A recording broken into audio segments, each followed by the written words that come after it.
দেখেন এই তরুণ সমাজের কাছে বাংলাদেশ নিরাপদ। দেখেন তাদের কত সুন্দর ট্রাফিকের কাজ, রাস্তার বাজার মনিটরিং, কোনো চান্দা নাই দান্দা নাই। যদি মনে করেন রাস্তার মধ্যে ড্রাইভাররা খুব স্বাচ্ছন্দ্যভাবে গাড়ি ড্রাইভিং করতেছে, কোনো চান্দা নাই। ট্রাফিক পুলিশই তো চান্দা নিত, ঠিক আছে। বাজার মনিটরিংয়ে দেখেন কোনো চান্দা নাই।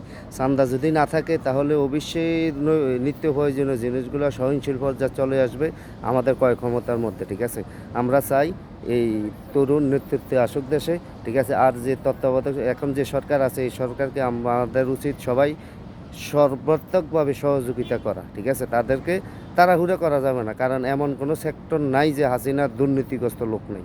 এগুলা কার্যক্রম করতে হলে অনেকটা সময় দরকার।